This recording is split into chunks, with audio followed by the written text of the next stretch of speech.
మీ ఎమ్మెల్యేను చూస్తే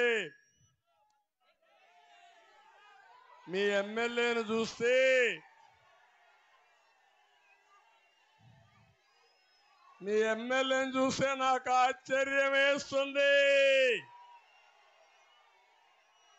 నేను పేకాట ఆడతాను, నేను క్యాసినోకి వెళ్తాను, నేను మంత్రిగా ఉన్నప్పుడు డబ్బులు దుబ్బేశాను. ఏం తమ్ముళ్ళు, అలాంటి వాడిని ఎక్కడ పెట్టాలి?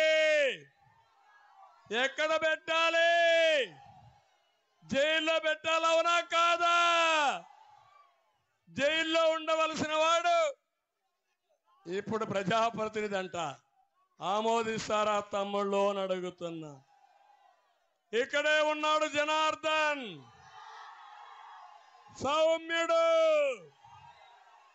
అజాత శత్రువు, నమ్ముకుంటే ప్రాణం ఇచ్చే వ్యక్తి.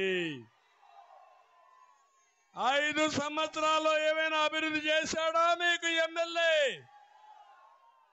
2615 కోట్ల రూపాయలు ఖర్చు పెట్టి అభివృద్ధి చేసిన వ్యక్తి, చేయించిన వ్యక్తి, అభివృద్ధి ధ్యేయంగా పనిచేసిన నాయకుడు దామర్ల చెర్ల జనార్దన్, అవునా కాదా?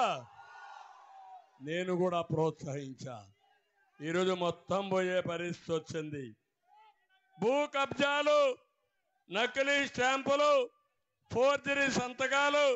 ఒకప్పుడు ఆ వైశ్య అయితే పాపం గజగజలాడిపోయి ముందు తిరుగుబాటు చేసి ఆ సుబ్బారావు అనుకుంటా, జ్ఞాపకం ఉంది. జ్ఞాపకం ఉందా తమ్ముళ్ళు? రేపు మీ అందరి పరిస్థితి కావాలన్నా మీకు? అది అలాంటి దుర్మార్గుడు కావాలన్నా మీకు? నేను ఒకటే హామీ ఇస్తున్నా, ఈ దుర్మార్గుల్ని తుంగలో దొక్కేస్తా, రాజకీయ రౌడీల్ని అడిచివేస్తానని మీ అందరికీ హామీ ఇస్తున్నా. ఇంకొక పక్క మైనింగ్ డిపార్ట్మెంట్ సమస్యను తెలిసి కూడా ఎర్రజర్ల కొండ దగ్గర పట్టాలు ఇచ్చి అక్కడ ఉన్న 40 కోట్ల